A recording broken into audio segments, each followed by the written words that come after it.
ওম। চারিদিকে ধ্বনি ভেসে উঠছে, কাউকে দেখতে পাচ্ছে না। এমন সময় দৈববাণী হচ্ছে, শোনো ব্রহ্মা, তোমাকে আমি সৃষ্টি করেছি সৃষ্টি কার্যের জন্য। তখন ব্রহ্মা জানতে পারলো কে কে, পাশাপাশি তো আর কেউ নেই। তখন ব্রহ্মা জানতে পারলো আমার নাম তাহলে ব্রহ্মা। বলে, শোনো ব্রহ্মা, তোমাকে সৃষ্টি করেছি এই জীব জগৎ সৃষ্টি করার জন্য। তুমি সৃষ্টি শুরু করো, সৃষ্টি আরম্ভ করো। ব্রহ্মা সৃষ্টি কার্য শুরু করলেন। প্রথম সৃষ্টি করলেন যে পুরুষটি, এই আমরা যে পুরুষ জাতি রয়েছে যারা ছেলে, ব্রহ্মা সর্বপ্রথম যাকে সৃষ্টি করলেন তার নাম হলো মনু।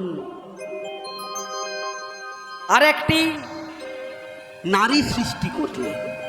যতবার নারী সৃষ্টি করতে যায় ততবার নারী মূর্তি ভেঙে পড়ে।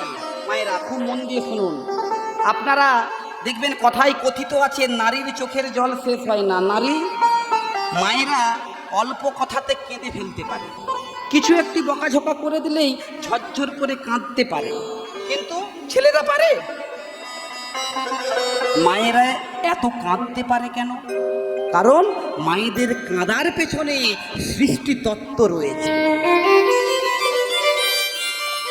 নারী মূর্তি গড়লো বিধাতা, ব্রহ্মা নারী মূর্তি গড়ন করলো, অমনি হুড়মুড়িয়ে ভেঙে পড়ছে। এরকম করে কি নারী মূর্তি গঠন করা যায় না? তখন ব্রহ্মা চিন্তা করলেন এইভাবে নারী মূর্তি গঠন করা যাবে না। কি করতে হবে? আবার আকাশে দৈববাণী হলো, শোনো ব্রহ্মা, এইভাবে হবে না, তুমি 7টা সমুদ্রের জল নিয়েছে নারী মূর্তি গঠন। মায়েরা 7টা সমুদ্রের জল আনলেন। 7টা সমুদ্র কি? দধি, দুগ্ধ, সুধা, সর্পি, লবণ, ইক্ষু, জলন্তকা। এই 7টা সমুদ্রের জল নিয়ে এসে যেই না নারী মূর্তিতে প্রদান করে নারী মূর্তি গঠন করেছে, আর নারী মূর্তি ভেঙে পড়ে না। এই 7টা সমুদ্রের জল দিয়ে নারী মূর্তি গঠন হয়েছিল বলেই মায়েদের চোখে অল্প কথায় জল চলে আসে। পুরুষকে গঠন করতে ব্রহ্মার সময় লেগেছিল 1 দিন 1 রাত্রি, আর নারীকে গঠন করতে সময় লেগেছে ব্রহ্মার 7 দিন 7 রাত্রি। 7টা সমুদ্রের জল নিয়ে এসে নারী মূর্তি সৃজন করলেন। সর্বপ্রথম যে নারীটিকে সৃজন করলেন তার নাম হলো শতরূপা। হ্যাঁ, পৃথিবীর সর্বপ্রথম নারী যার নাম হলো শতরূপা, অপূর্ব সুন্দরী।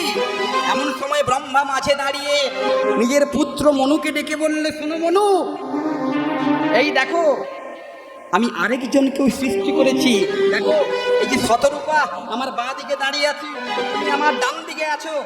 দেখো তোমরা দুজন দুজনের দিকে অপলকে তাকাও। মায়েরা, এই এলাকায় বিবাহের প্রচলন আছে তো নাকি?